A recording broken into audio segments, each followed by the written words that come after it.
ኢዛና እድልን አሳልፎ ሰጣት። ለኔ መሆን ታልቻለች ብትሞት ይሻላል ብሎ እንግዲህ ለናቲ ወንድም አሳልፎ ይሰጣታል።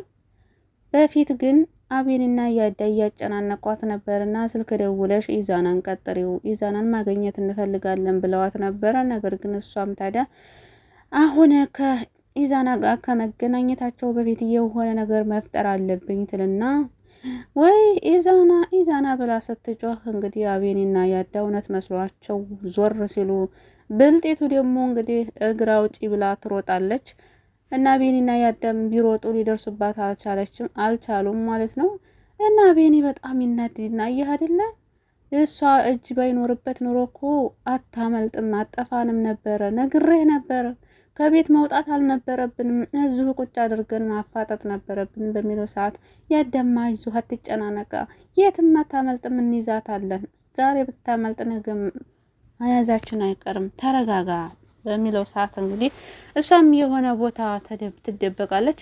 ኢዛና ስልክ ይደውልና የት ነው ያለሽው ሲላት ይኸውልህ አቤኒና ያዳ ተጠራጥረዋል፣ እናም ከነሱ አምልጬ የሆነ ቦታ ተደብቄ ነው ትለዋለች። እሱም የት እንዳለች ቦታውን እንዲነግራት ቢፈልግም ነገር ግን እሷ አሁን አልነግርህም ራሴ እደውልልሃለሁኝ ሲመቸኝ ትለዋለች። እና አሁን ኢዛናንም እዚህ የናቲ ወንድም እያጨናነቀው ነው። እሺ ምን አለችህ? የላ አሁን ይዘኸኝ ሂድ በሚለው ሰዓት ቦታውን እኮ አልነገረችኝም እና አሁን ችግር ገጥሞኛል ብላለች፣ እሷ ስትደውል እነግርሃለሁ ይለዋል። እና የናቲ ወንድምን በጣም ተናዶ ስለነበረ ኢዛናን አሁን ለሁለተኛ ጊዜ አንገቱን ይዘዋል። እና ተቆይ አውቃችሁ እየቀለዳችሁብኝ ነው እንዴ ያላችሁት?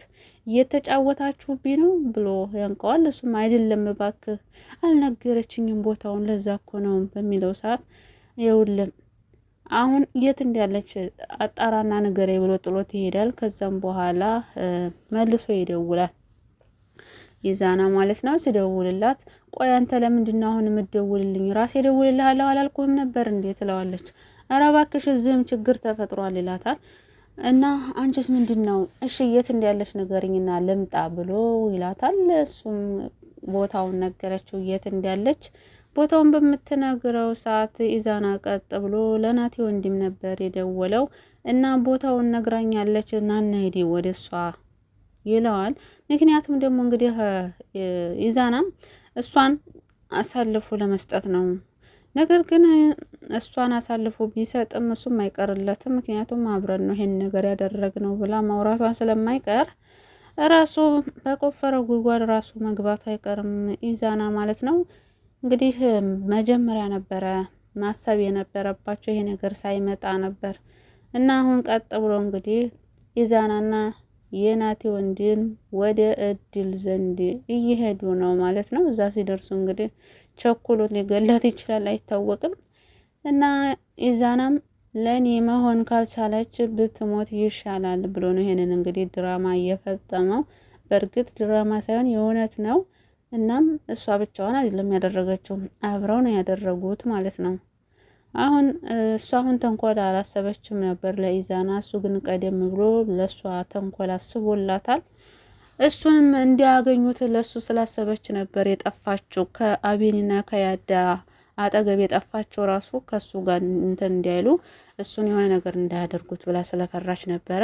ነገር ግን ኢዛና እሱ ራሱ አሳልፎ ሰጥቷታል።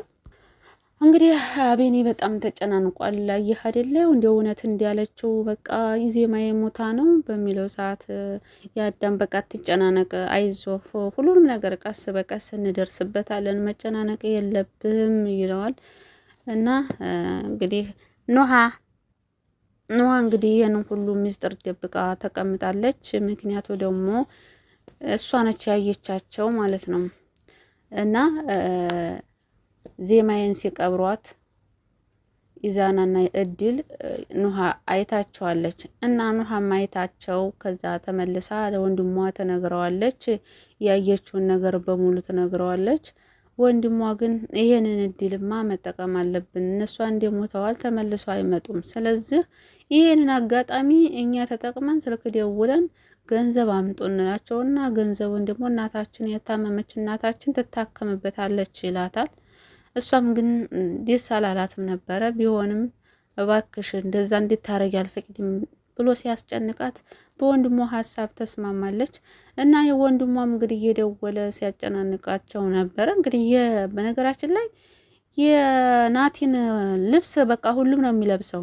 የናቲ ልብስ ነው በነገራችን ላይ ልብሱ ማለት ነው። ስለዚህ ልብሱ የናቲ ስለሆነ ናቲ ነበር የመሰለኝ፣ ድምፁም የናቲ ነበር የሚመስለው። እና የናቲን ልብስ አንዴ ኢዛና ለብሰዋል፣ አንዴ እንግዲህ የኑሃ ወንድም ለበሰው፣ አንዴ በቃ ማለት እየተራረፉ ነው የሚለብሱት ይሄንን ልብስ ማለት ነው። ግራ አጋቡን እኮ እኛን ራሱ ማለት ነው። እና እንግዲህ ሲያስፈራራቸው የነበረው የኑሃ ወንድም ሆኖ ተገኝቷል ማለት ነው።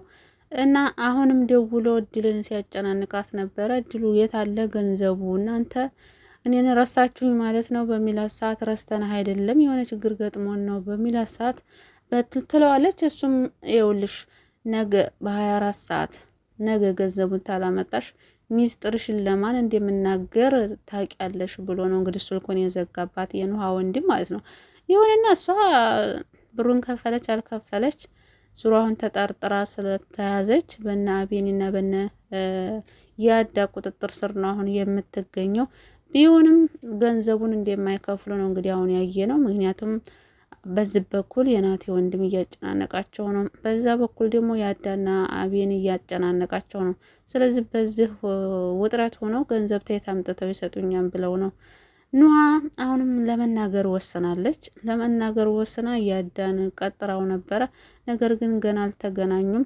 ስለዚህ አሁን ደግሞ ያዳ ራሱ ከኑሃ ጋር መጣላቱ አይቀርም። ይሄንን ነገር አይተሽ እንዴት እስከዛሬ ድረስ ደበቅሽን? እንዴት ቶሎ አልተናገርሽም? ብሎ እሷ ላይ እንግዲህ ቂም መያዙ አይቀርም። ይጣላሉ። አሁን ፍቅር ጀምረዋል። እና ኑሃም በአንተ ምክንያት ህይወት የተበጠበጠ ቶሎ ብዬ መናገር ነበረብኝ። አንተ ራስ ወዳድ ለእናታችን ብለህ ሳይሆን ለራስህ ጥቅም ብለህ ነው እንደዚህ እያደረክ ያለው እያለች እንግዲህ እየተጨናነቀች ትገኛለች። እሷ ወዲያው እንዳየችው ወዲያው ለመናገር ነበር የፈለገችው። ነገር ግን በወንድሟ ምክንያት እስካሁን ሳትናገር ቆይታለች። አሁን ግን ለመናገር ቆርጣለች። ስለዚህ እማኝ ስላለ ያዳና ማነው አቤን እድልና ኢዛና እንግዲህ አሁን ማለት እስር ቤት ቢገቡ ኑሃ ስላየች ኑሃ ትመሰክርባቸዋለች። ያው ማስረጃ ይባላል አይደል? በማስረጃ ነው የሚባለው። ስለዚህ እሷ ስላየች እሷ ትመሰክርባቸዋለች። የሆነና እዛ እስር ቤት የማያደርሳቸው የናቲ ወንድም ኃይለኛ ነው። እንግዲህ እንደምታዩት ሲያጨናንቃቸውም ነበር ያየ ነው። ለማንኛውም እንግዲህ ዜማዊ ድራማ እውነት ለመናገር በጣም እያንጓተቱት ከተረሱ በኋላ ነው ብቅ የሚሉት። ስለዚህ ሳይረሱ ብቅ ቢሉልን ጥሩ ነው።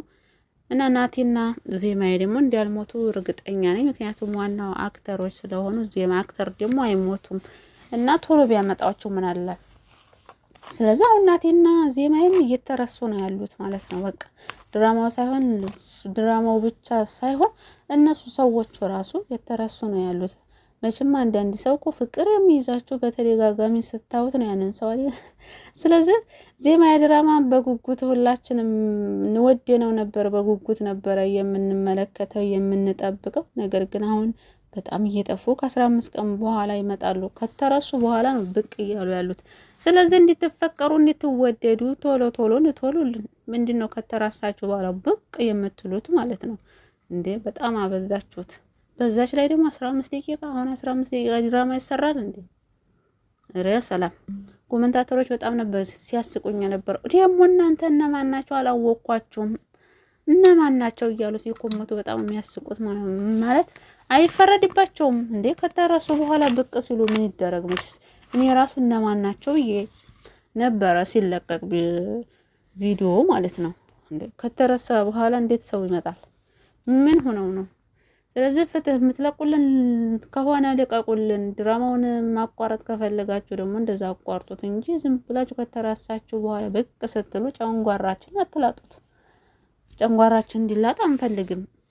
ስለዚህ በሀሳብ የተስማማችሁ ይህንን ቪዲዮ ላይክ አድርጉ። በኮሜንት ደግሞ ፍትህ ለዜማና ለናቲ ማለታችሁን አትርሱ። ፍትህ ለዜማዬና ለናቲ ይምጡልን። ናቲና ዜማዬ ይምጡልን። በቃ እስከ ዛሬ ተደብቆ አይበቃም እንዴ?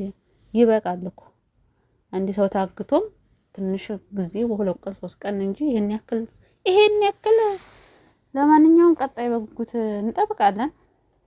ያው እንግዲህ ቶሎ ቶሎ አይለቁም ችግራቸው።